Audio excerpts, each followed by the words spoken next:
Jeremy Sockman here today with a look at a movie so old, it was the first blockbuster before there were even blocks to bust. It's The Birth of a Nation, and this one's had a lot said about it in the 110-ish years since it came out. But what do I have to say about it? Let's take a look. Picture it. The pre-Civil War. The Stonemans live in the north, and the Camerons live in the south.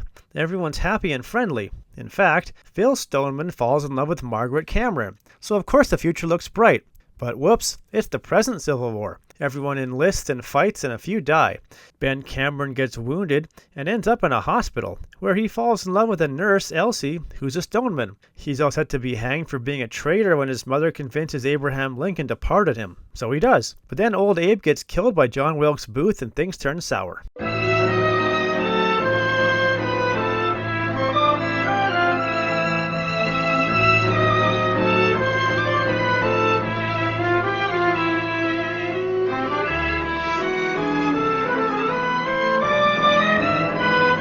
Now it's the post-Civil War, and old Papa Stoneman uses Silas Lynch to cause havoc.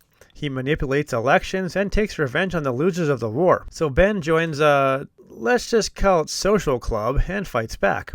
When his sister Flora commits suicide rather than marry some random dude in the woods, he's radicalized even more. The Camerons try to flee terrorism charges, and there's a riot in town. The militia goes berserk, and some white-robed riders from that same social club fight back. Spoiler alert, the Camerons are saved and everyone marries everyone else.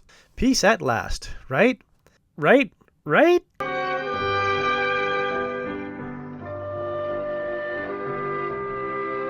Now, if you were looking to spend 3 hours of your life watching a really old movie, then this is definitely one you could watch. But if you wanted to save those hours and just find out what it was about, then I'll fill you in. You see, The Birth of a Nation was a movie trying to unite the two split halves of the US, who were still at odds 50 years after the war ended. But it wasn't just in proposing cross-border marriages that it thought wounds could be healed. It was by uniting in the shared American values that both sides held. What were those values? Horrible racism. The Civil War divided the country. Literally.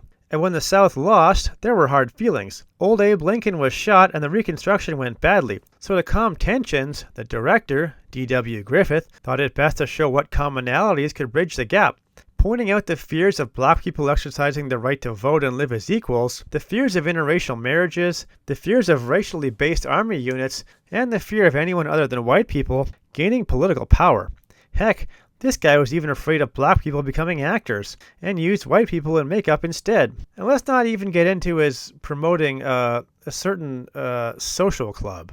And he thought these were all good things.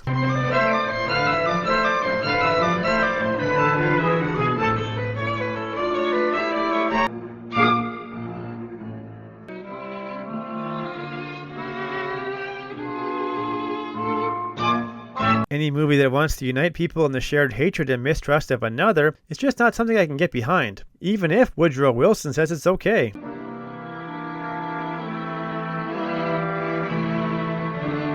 So in the end, while my eyeballs were subjected to the entire 3 hours of The Birth of a Nation, there's no reason for yours to be. That's why I'm Jeremy Sockman, giving the most racist movie in the past 110-ish years that is The Birth of a Nation a hard pass.